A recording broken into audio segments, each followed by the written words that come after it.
Social media पर channel Mahalakshmi की ओर से आपके पास सादर जय, घड़ी बजाए 8, खबरें 8, सादर जयत। करते हैं शुरुआत पहली खबर के साथ। ये पोस्ट मिली जो देख रहे हैं आप, मुनि श्री निरंजन सागर जी ध्यान समाइक में लीन थे कि उनके पीछे आकर ब्लैक कोबरा बैठ गया।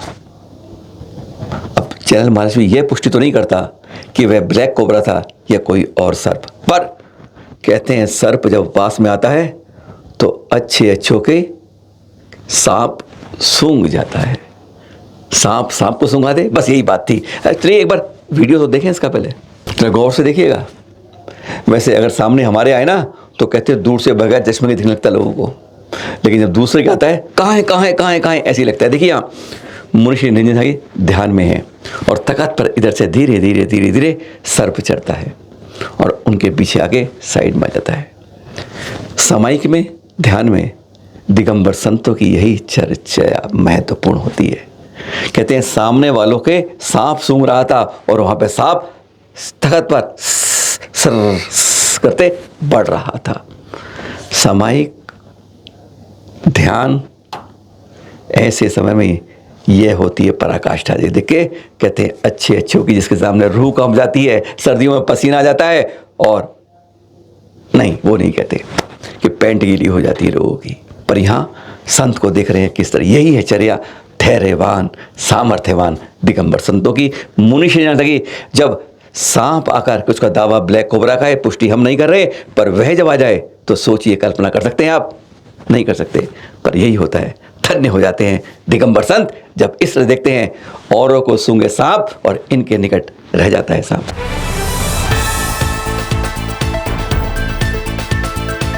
हाँ, कल इस समय तो बताया था आपको, परसों की बात, जब उत्सव मन रहे दिल्ली के ज्योति नगर से शिखर से कलश उड़ा लिया। और उड़ाया कैसे, वह दृश्य कल दिखाए थे, आज फिर दिखा रहे हैं आपको। अब इसलिए बता रहे हैं कि वह एसएचओ ने कहा था, अरे चिंता मत करो, रिपोर्ट की जरूरत नहीं है, 24 घंटे में पकड़ लाएंगे। क्या गजब की पुलिस बारे में दावा करती है और बिल्कुल सच हो जाता है। क्यों हुआ, कैसे हुआ, बात अलग की बात है। अब और वो चोर महाशय जिन्होंने चोरी की नहीं है, क्या गजब के थे। एक दिन उतारा, चोरी किया, बेच दिया नंदनगरी में। नंदनगरी बड़ा होशियार, उसने बेच दिया आगे जाफराबाद में। बस वो दो तो पकड़े गए हैं अभी तक, लेकिन तीसरा जिसने चुराया था उसे अभी भी पुलिस तलाश कर रही है। कलश मिल गया है। कहते हैं सोने से मड़ा यह कलश, लगभग इस पर 40 लाख रुपए कीमत है। आज हमारे मंदिर कितने असुरक्षित हैं यह बता रहा है, पर पुलिस जो कहती है, दावा करती है, वैसे कई दावा तो कई करती है, पर यहाँ कहा था एफआईआर नहीं करते, 24 घंटे में उसे पकड़ के दे देंगे, और 24 घंटे में पकड़ के दिखा दिया। गजब की पुलिस, कहाँ की बात कहाँ का निशाना, हमें नहीं समझा, आपको है समझाना।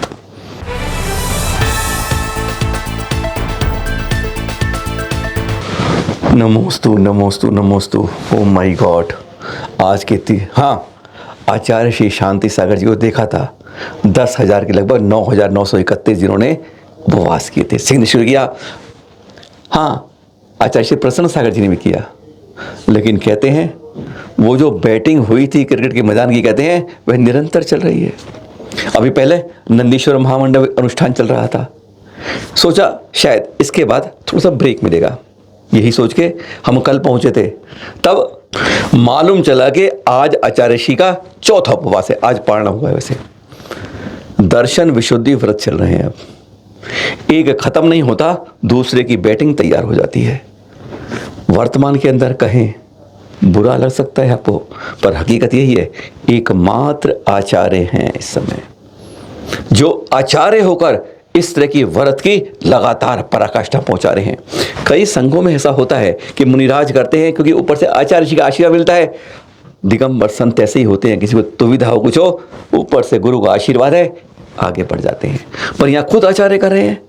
वर्तमान के जितने आचार्य हैं इस समय, शायद ही आप कहें सबके भक्त होते हैं, पर यह भक्त है आचार्य श्री प्रसन्न सागर जी वर्तमान में एकमात्र ऐसा आचार्य हैं जो क्रम दर अपने उपवास व्रतों की संख्या को एक नए आयाम पर पहुंचा रहे हैं। पहुंचे तो मालूम चला आज चौथ, और मुस्कान पहले दिन हो, पारना के बाद हो, या पारना से पहले हो, या 4 दिन के उपवास के बाद हो, वही लालिमा चमकती है, वही तेज मस्तक दिखता है, और मुस्कुराहट और आवाज में कहीं भी दम में हल्का सा भी कम नहीं दिखता है। वही धुन, वही भजन, वही गान देख के धन्य हो जाते हैं। ऐसे ऐसे जाने दिल्ली के पड़ोस में कर रहे हैं, नोएडा आने वाले हैं, फिर दिल्ली आने वाले हैं, इंतजार कीजिए। पर ध्यान रहे, वहाँ 26 से 30 नवंबर पंचकर्णा की भी है। 100 दिन में जिन्हालय तैयार करा दिया गुफा के रूप में। बहुत कुछ खास है, जब जाएंगे तब वो पता चलेगा। चैनल महालक्ष्मी का तो प्रयास यही है, चर्चा करिए चर्या के बारे में और उसको चरण के अंदर रन नहीं आचरण छुइए। मिलेंगे, आप एक बार जाएंगे गदगद हो जाएंगे।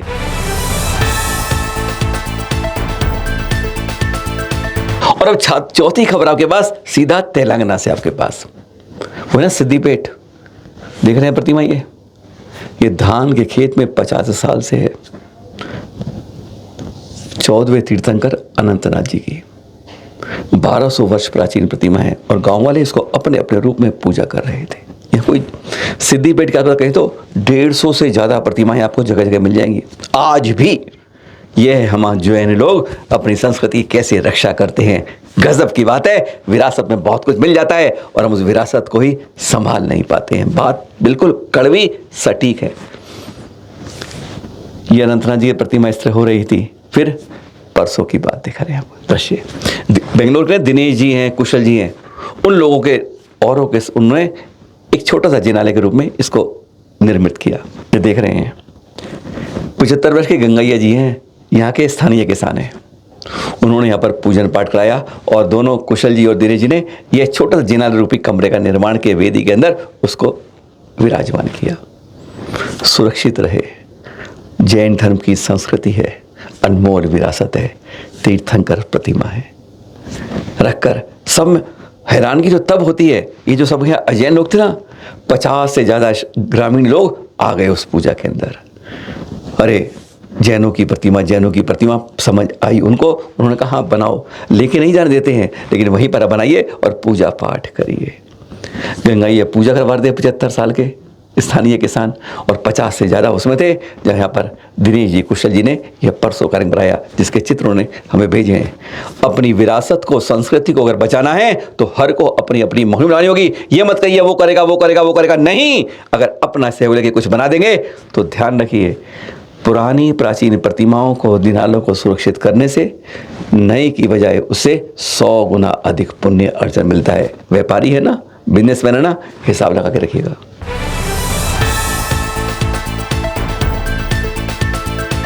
एक बहुत बड़ी काम की बात आचार्य श्री निर्भय साहब द्वारा, वैसे कहते हैं बालिग होने की उम्र 18 साल है।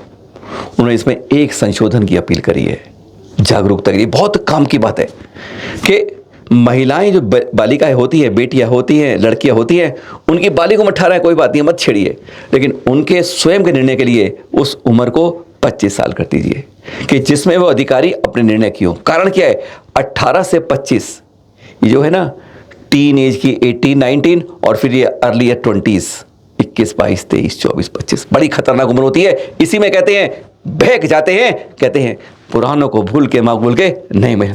इस उम्र को अगर संभाल लिया, निर्णय में रोक दिया तो निश्चय ही लाभ लाभ लाभ बहुत होगा हर संस्कृति को, हर समाज को। सुने जरा आचार्य श्री निर्भय सागर से।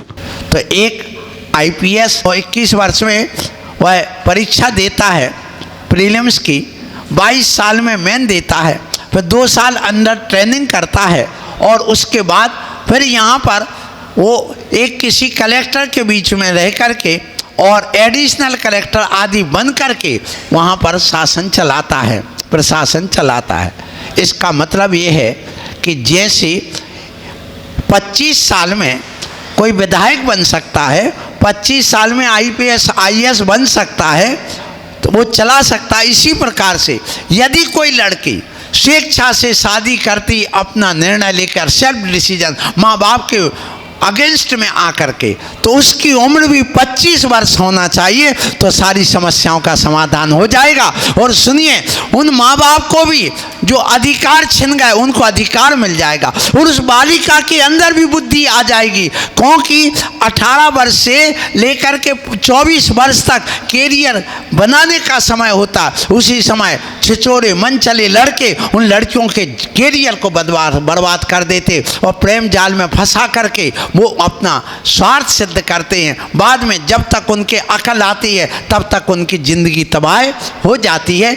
इसलिए बच्चों के कैरियर बचाने के लिए और माँ बाप का अधिकार मिल जाए, इसके लिए सरकार से अपन को मांग रखना चाहिए, एक अभियान चलाना चाहिए कि जो लड़की स्वेच्छा से शादी करती है, स्वयं डिसीजन लेके, उसकी उम्र 18 वर्ष नहीं 25 वर्ष हो तो हम लोगों को बड़ी प्रसन्नता और खुशी होगी।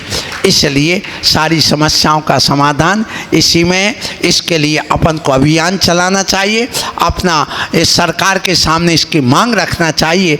तो ये लाखों बेटियां जो यहाँ गायब हो रही हैं, वे मन चले लड़के उनको भगा के ले जाते, कई लड़कियों का तो आता ही पता नहीं कि वो हैं कहाँ, तो उन लड़कियों को भी इंसाफ मिल जाएगा, उनके माँ बाप को इंसाफ मिल जाएगा और सबका कैरियर बन जाएगा, चौपट नहीं हो।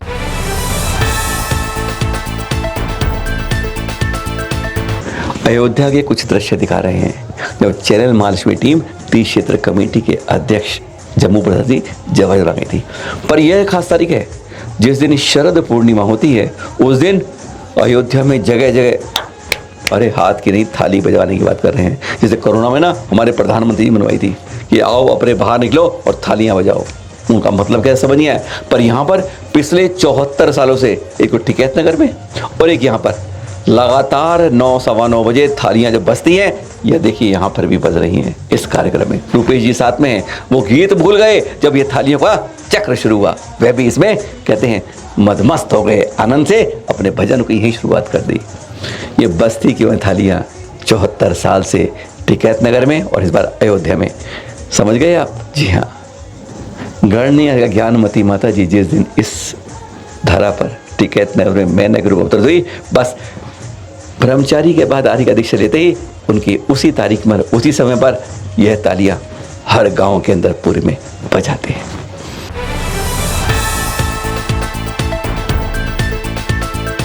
सातवीं खबर से आपके पास दिल्ली से ही जगा रहे हैं, ये देख रहे हैं आप, ये डीएवी स्कूल ग्राउंड में चल रहा है भूमि पूजन उस सिद्धोदय मंडल विधान। जी हाँ, सिद्ध चक्र महामंडल विधान, सिद्धोदय भक्ति, सिद्धोदय अर्चना, सिद्धोदय आरती और रूपेश जैन की नाइट के साथ मैना सुंदरी नाटिका, बहुत कुछ है। ये शाम की बात बताइए, संस्कृति कार्यक्रम की कार्तिक की अष्टानिका की 28 अक्टूबर से 5 नवंबर भूमि पूजन के दृश्य देख रहे हैं जब आचार्य श्री सूरत नगर में इस तरीके से वहाँ की भूमि की शुद्धि होकर शुरुआत हो रही है। तारीख 28 तारीख है, वक्त है आपके पास नोट करवाने का, अपने मंडल को बुक कर। जी हाँ, यहाँ कोई एक नहीं करा रहा और कोई मुझसे अलग नहीं करा रहा, यह भावना समझ लीजिए। जो जाएगा वह अपने अपने अनुसार अनुष्ठान करेगा। सिद्ध चक्र भवन और 108 तो खास होंगे जिनके साथ में प्रतिष्ठित प्रतिमा के सामने वे अर्घ चढ़ेंगे। 1008 सिद्ध चक्र विधान के खास रूप में कहते हैं दिल्ली में यह पहली बार इस रूप में हो रहा है, जिसमें 1008 परिवार अपने अपने विधान कर रहे होंगे, किसी और में नहीं। कहते हैं जब स्वयं करते कोई दूसरा करता है तो छोटा हिस्सा पुण्य का मिलता है पूजा पाठ में, और जब स्वयं करते हैं तो कहते हैं पूरा का पूरा हिस्सा अपने पास होता है। कहते हैं ना हींग लगे ना फिटकरी, रंग भी चोखा आए, कहते हैं आप लोग। पर ये कहते हैं आज मौका है अपने को इस पुण्य का बैंक का खाता कुछ ज़्यादा जमा करने का, मौका मत छोड़िएगा।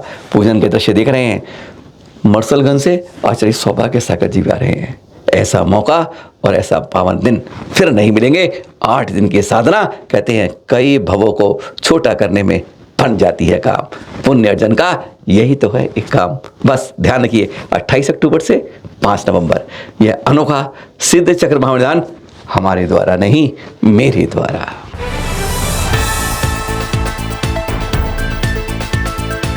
और अब 8वीं खबर आपके पास। हाँ, ये गुलाबी रंग की देख रहे हैं आप, ये अप्पोदया आचार्य श्री विमर्श साहब ने लिखी है। श्री योगसार प्राव्रत संस्कृत में है और उसकी प्राकृत में लगभग पूरे 1000 पृष्ठ इसके अंदर लिखे गए हैं उसकी टीका के रूप में।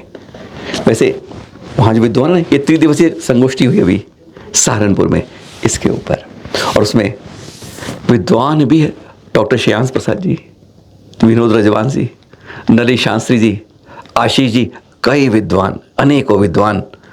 और वह सचमुच एक मत थे इस बारे में कि हाँ, ये तो देखा है कि शास्त्रों में प्राकृत से संस्कृत टीका कर दी, प्राकृत से हिंदी कर दी, संस्कृत से हिंदी कर दी, पर संस्कृत से प्राकृत की टीका कर दी जाए, लगता है संभव नहीं लगता। पर आचार्य श्री विमर्श सागर जी ने एक नई दिशा दे दी। इस पर पीएचडी भी हो रही है, और साथ में विद्वानों के, हम विद्वानों की बात करते हैं, आचार्य विमर्श सागर सानिध्य में यह त्रिदिवसीय विद्वत गोष्ठी हुई थी सहारनपुर में।